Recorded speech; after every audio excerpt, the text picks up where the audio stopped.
Alright, if you've watched the last video, I went to Windrock. Literally, as I pulled into the driveway, I backed the fifth wheel in unhitched, went up to the house, and lo and behold, I started getting a yank on the steering wheel.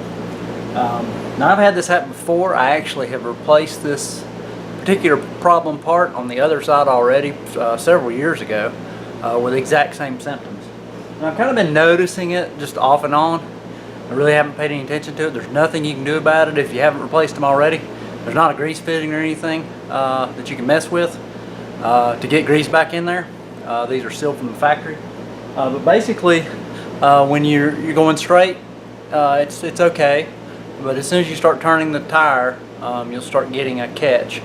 And what's wrong with this is in that steering knuckle U-joint. Now I had a really tough time. I don't know how tough of a time I'm going to have finding this part tonight. But I'm going to get it pulled apart. I think last time I ended up getting it in Napa, and it took about a week to get the part in. And I think about 3 tries they actually gave me the wrong part at several of the auto parts stores in town, including Napa. The first time gave me the wrong part. Again, this is a 2010 Ram 2500, which is right at the same time that Dodge switched to Ram sometime in 2011. So it's really tough to get the right parts for the front end of this truck. Anyway, we're going to get into it here. I've got the boring parts out of the way. I've already pulled the wheel off, got the brake caliper off, and you'll need to tie it up. The things I know have to come off. You basically have to take this brake brace off. I'll just kind of give you the sizes here so you can, if you ever have to do this, you'll have the sizes handy. 15/16 is what fits this big bolt here. The brake bolts are 16 millimeter.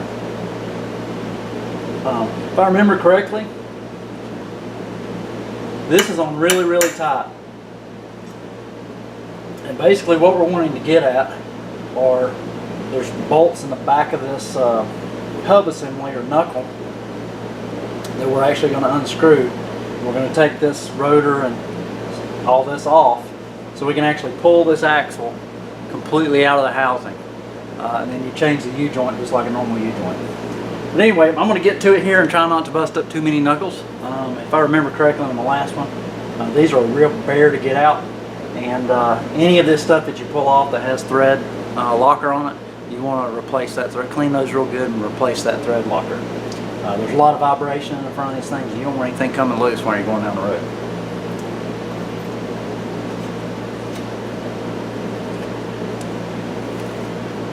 Yeah, that's on there.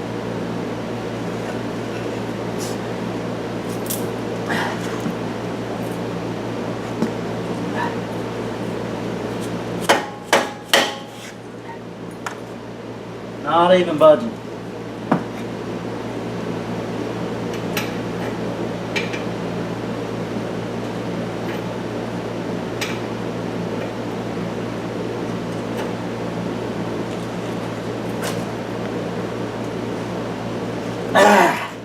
Okay, we're going to need a big bar. And I mean a really big bar.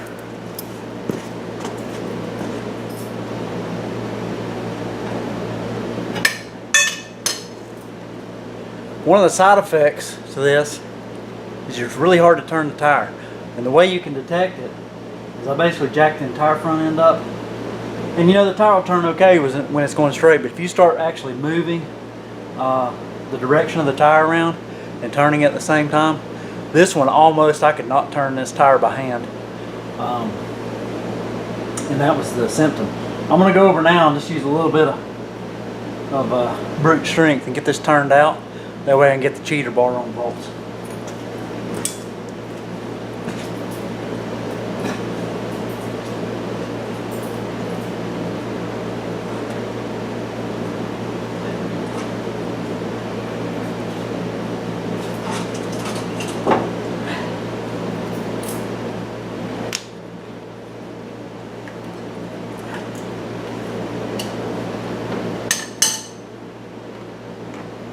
We'll try the air cheater bar first.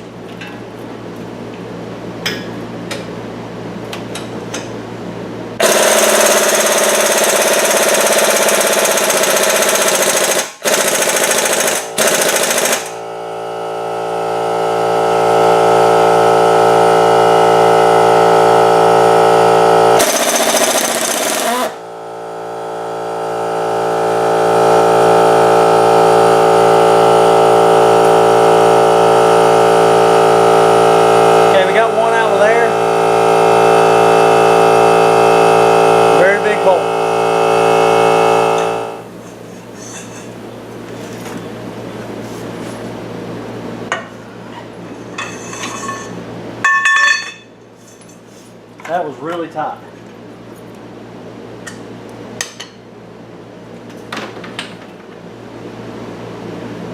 The main reason it was tight is to tell it's got a little bit of rust on the end there, where the other bolt did not. Another thing I'll mention, you want to disconnect this sensor, and it actually, you need to screw it out at a certain point to kind of get it out of the way.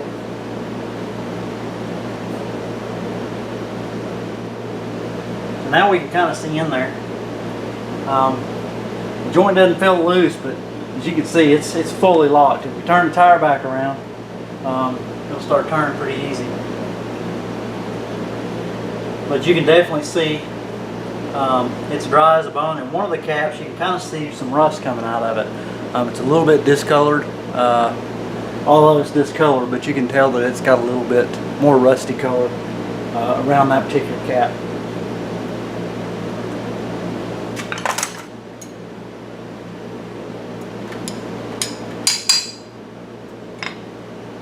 You can kind of use a punch to kind of form the legs don't stick out very far, so you can use the punch to kind of form it up in there.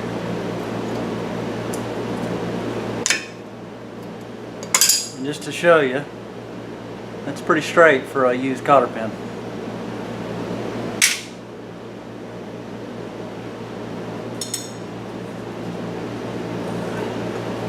You can kind of see here is the hub turn. See how it's wanting to change the steering direction, and that's because of the worn out U-joint. I'm actually just trying to get it bound up here.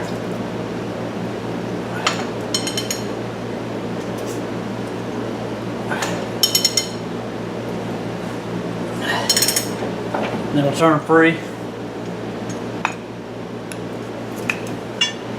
Alright, we got it out. Just a couple of notes. I had a real tough time getting the this off of the shaft, the spindle. I'll need to take it off. It'll be a lot easier to get off now. And I definitely have a problem. If I look at this joint, if I turn it this way, I got free range of motion. If I turn it this way, it literally is just tighter than a drum. So I definitely had an issue there. I was able to get the part at O'Reilly's. I don't know for sure whether it's the correct part here in a moment, but they had it in stock. And I also got went ahead and got a wheel bearing, which is why this wheel sensor's out. I just wanted to get it out of the way. The bearing actually feels okay, but you know, it was 170 bucks at O'Reilly's on sale, and it'll just be a lot easier to put in. This one's pretty rusted. So I'm going to go ahead and just pop this spindle off and get this U-joint out and get it replaced. The replacement part is greasable. I'm going to grab that real quick. And this is on YouTube elsewhere. How to actually get this module out. They're really tough to get out if they've never been taken out. But basically what you want to do is take this bolt, run it in a little ways while it's still in the truck, like so. And make sure you keep everything straight. Basically you want to keep adding extensions so you can butt this side of the extension up against something on the truck, and then use your steering wheel to kind of bump it. And to get this one out, I did a diagonal pattern. Driver's side, I did the upper rear bolt, or the upper lower bolt. I'm sorry, the driver's side lower bolt and the driver's side upper bolt in a diagonal pattern. And it popped right out. And basically what you have to do is, once you get it broke loose, you can just kind of wiggle it out, make sure that you take these bolts back out, and it'll basically come out. Just be real careful with your splines. And when we put these splines back in, we're going to put a little bit of grease around the seal. We don't want to damage the seal on this end. I'm actually going to wrap this in foam now that I've got it out, just so it doesn't get banged on anything.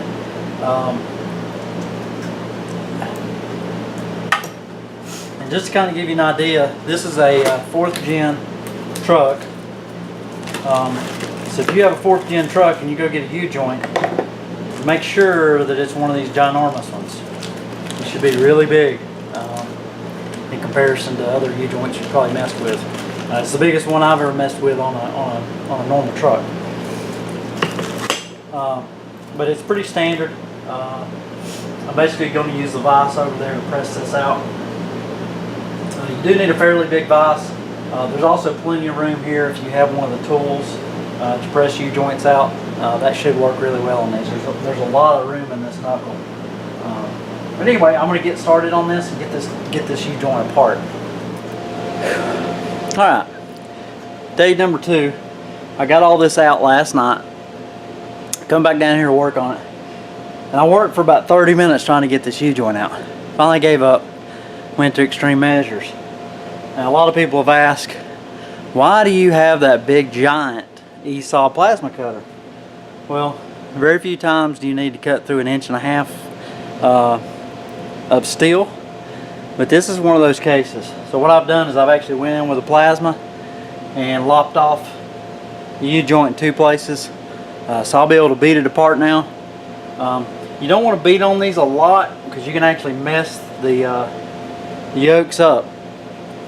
They're pretty easy to bend, and I think what's happened when they installed these, the yokes are slightly angled in, and no matter how hard I hit on the caps, I can't get enough slack to actually get one of the C-clips out. So I've added quite a bit of space, and just in case you're wondering, the plasma cutter cut through these in one pass. These are fairly thick. I don't know how well this is going to come through on camera. Kind of tilted up here. Maybe you can see daylight. But plasma cutter will chop through this no problem. Okay. I could take this out and beat it on the more. I really want to try to minimize the beating.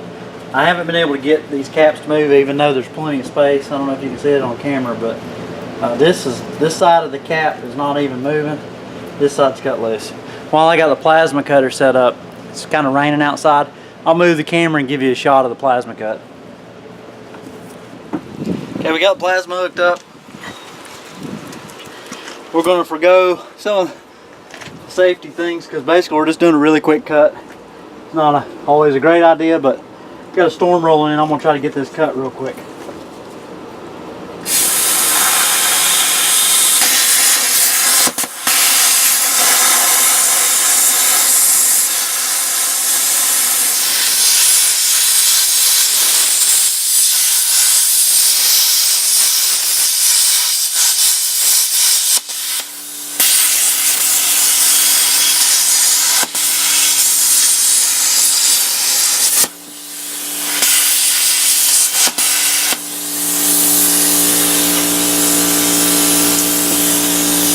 Okay, I think that's got it.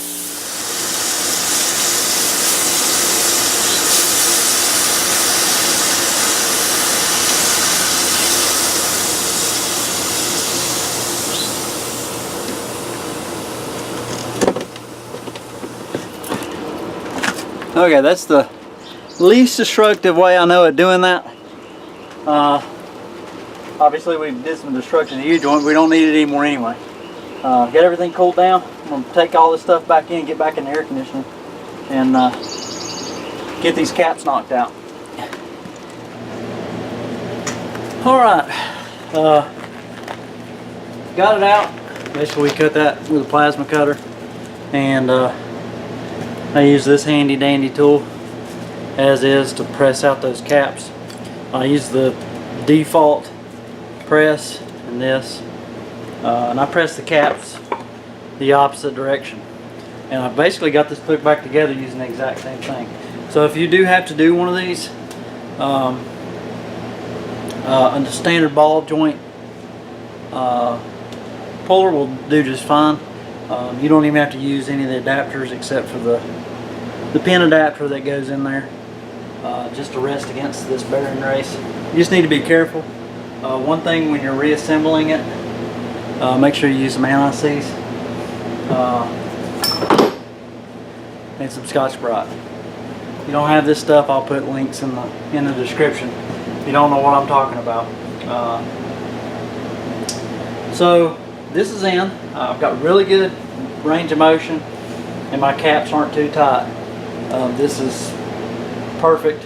And basically the way that I installed this is I basically used an air ratchet to tighten this, watching it until the first cap came through and I could get the clip in. Once I got the clip in, I stopped, assembled everything. One handy thing, the old leather mallet. Basically I was able to tap that other cap side in and get it started. But basically what you want to do is you don't ever want to hit the U-joint when the needle bearings aren't captured. So when you're assembling, just take your time. You know, I'm on day 2 of this, and I've probably spent 2 hours plasma cutting the U-joint, getting my everything set up to actually do the press, which involved about 20 minutes looking for this ball joint kit, and just making sure that I had all of the surfaces clean. For those of you that see my videos, I do a lot of machining, so it's kind of a pet peeve of mine. You know, don't try to assemble something back that doesn't have a nice surface finish, and then put anti-seize on it, because if you look at those caps, the caps that I took off, I don't know if I have any laying here. I don't. Oh, there's one right here. Let me grab it. And this has got WD-40 on it. I did apply WD-40, but you can see there, there's a good section of that cap that was just rusted in. I mean, I can feel it through my glove when I turn my fingers over it that there's, you know, rust and stuff on there that's going to prevent you from getting this back out easily. And one thing that'll help, if the ball joint puller gets stuck, if you'll just take a ball peen hammer and just tap a few times, a lot of times that'll get it loose. I had one side that was been a little stubborn, and I just gave it a tap and it popped right out. No issues. Again, when you're driving these caps back in, you want to make sure that you don't overdrive them. A lot of times you have premature failure of these U-joints when the caps are actually pushed so far in. So you want to make sure that those caps are just as close as you can get it to getting the spring in.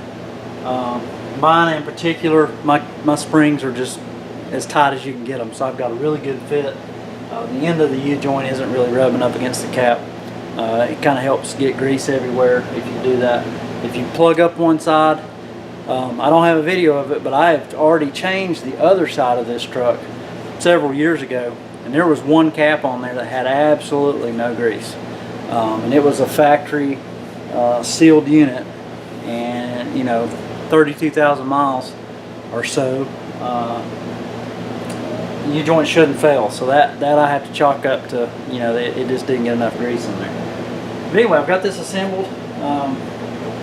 Putting the grease fitting on now, and this is a 6mm fitting.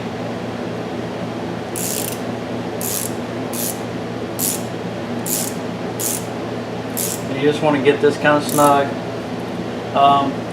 I don't know if this is correct or not, but always on these, I always make sure that the grease fitting is actually pointing out towards the stub shaft. And that's the short shaft. It makes greasing a lot easier. Pretty much you can just turn the wheel all the way out and it'll give you direct access to the grease fitting. I have worked on other trucks that did not point that direction and are much more difficult to get grease. But you can kind of see here, not much it'll come through it on video, but you can kind of see that if that tire was turned, you'd have real easy access to this grease fitting. So, next things to do is I'm going to clean all this up. We want to get some grease on our seal surface on the back of the long part of the axle where the seal's at, and we're going to get some grease on the spline section. Again, the differential is actually filled with oil, but you don't want to damage that seal, so you want everything to be kind of greased up and lubed for its initial insertion so you don't damage the seal. Another thing is make sure you rake out that tube and don't let anything go back up in there. One trick that I found to getting these drive shafts back in without the spline touching the sides is just take a cloth, terry cloth, kind of lay it in the drive shaft tube, and basically slide the axle on that. That way you always have a gap as that goes back, so it's not rubbing up against that rusty drive shaft tube. But I'm going to go ahead and get this prepped up for reinstallation into the truck, and I'll move the camera here a little bit and catch the last bits that I can. I hope I get this finished tonight. If not, I'll finish it tomorrow. But we're halfway there. The part's back together, so now it's time to put the truck back together. All right, we got the drive shaft stabbed in. I put some grease on that, and basically the best way I found to do it is take your hand and stick it in the knuckle. Again, put a little barrier. I used a little terry cloth, like so, and just rolled it up in kind of on the edge of the axle tube, and slid that axle in without hitting the edges or getting any dirt or debris. You just want to be real careful when you make contact with that seal and get it in the seal. Anyway, I got a new whole wheel bearing module, which is the whole spindle, but I'm going to put anti-seize on this right here. This was kind of tough to get off. I don't think from the factory they really put anything on it other than the grease that's on the metal. But the anti-seize will help me get this off if you ever have to take it off again. So I'm going to get working on that. And we're going to have a brand new wheel, spindle, bearing setup. These Dodges have it's basically a big module. And again, this anti-seize is more for, just ease of assembly and ease of disassembly.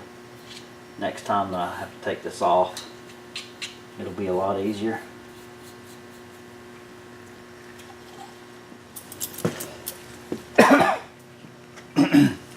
And basically, you want to Scotch-Brite and clean up all the mating surfaces, so that this will slide in without any issues and come back out without any issues.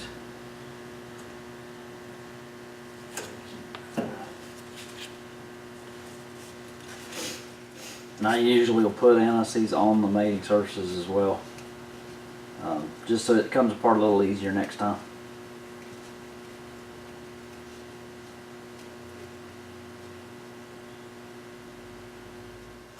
Just get a couple of wiggles, and keep inward pressure on it. It's pretty easy to get back in and lined up.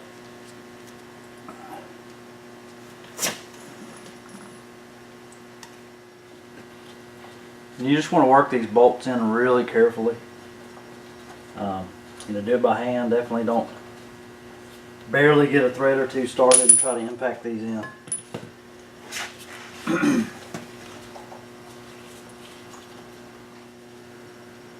That's all 4 bolts. This is just me, but really the part of this bolt that gets affected by rust is the very end, because it's exposed. So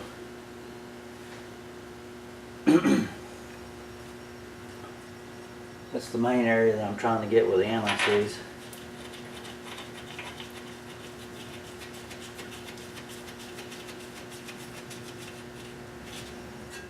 You kind of just want to tap this in, take your time.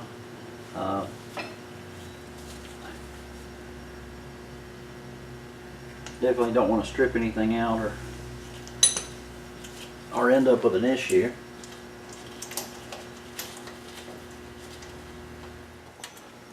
Okay, we're coming to the specifics, and you will need one of these. I'll put a link to one of these. This is one of the cheapest ones I found. I've been using this on heavy equipment, big trucks, and this is a 600 foot-pound 3/4 inch torque wrench. A really good unit. It's as good as any other torque wrench that I have. This hub actually has specific torque instructions. Basically, you torque it low and then spin it to get the bearing seated, and then tighten up to final torque, which is pretty high.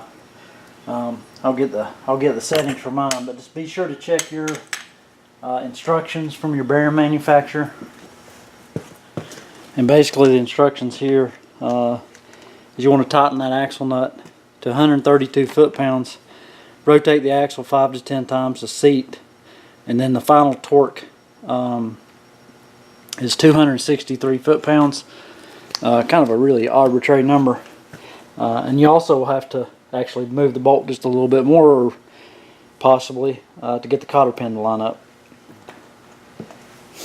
And the best way I found to do this is basically turn your tire where you can get downward motion.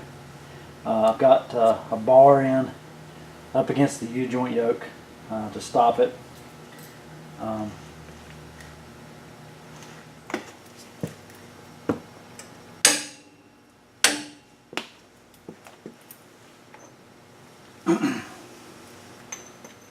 Okay, we're just going to remove the bar now to the first setting. I'm going to rotate this 5 to 10 times to let the bearing get seated. And now we're going to tighten it to final torque.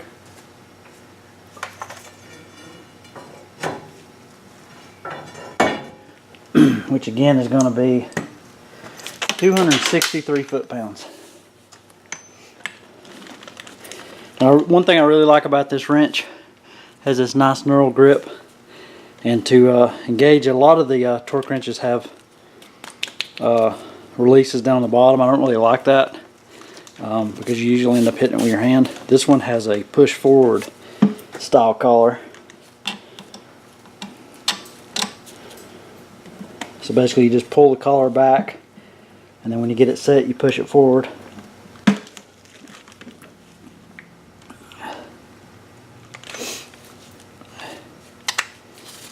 And that locks really nice. As you can see, it won't turn, so it's splined.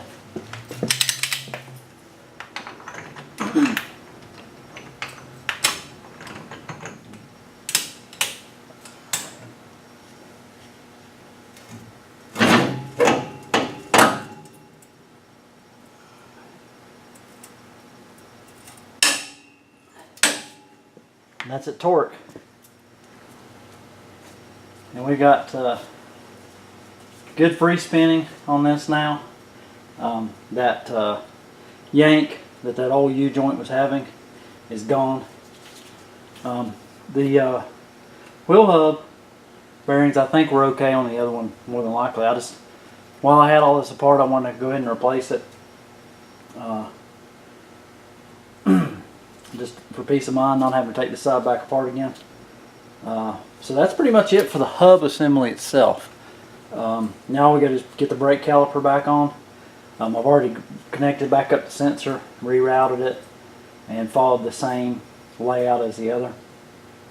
On the brake sensor, just one thing I wanted to mention. They do give you a new clip for the knuckle itself, and a new clip for right up here where the brake line bracket is at. They give you a new clip for that, so pay attention to that. Those you can. I reused the one that was on the knuckle, but they gave me a new one. It looks like this, and you end up having to cut that one. It's a tie strap adapter, one use only, and they give you a new one that's already tie strapped on. All you got to do is just push the push pin in. That's how mine came, and I like that. That seems like a really good idea and a speedy installation. But I'm satisfied. I'm going to go ahead and start putting this caliper back on and give the U-joint a greasing. It's really easy to get to right now. I can get right in here where the grease fitting's at. I'll go ahead and take care of that and get the tire back on. Alright, got it all back together with no issues. Everything looks like it lines up. Double check your ABS sensor wire. The final thing that I'll do is use some brake cleaner, get this rotor nice and clean before I put the tire on. I did reuse my little capture. They're like little bent washers. They're pretty easy to remove if you take your time and care, but it really helps hold the rotor on. And I've got anti-seize underneath it, so it should come off real easy if I ever need to replace it in the future. Anyway, I'm going to get some of this mess cleaned up and get this jacked up a little bit, get this rotor clean, and get the tire on, and we'll check it out and see how we did. Alright, it's getting pretty warm today. got it back in the shop, got the air conditioning on. Success. Solved the problem. Just a couple of key things I want to mention. You know, make sure that you do torque that wheel bearing module up to spec.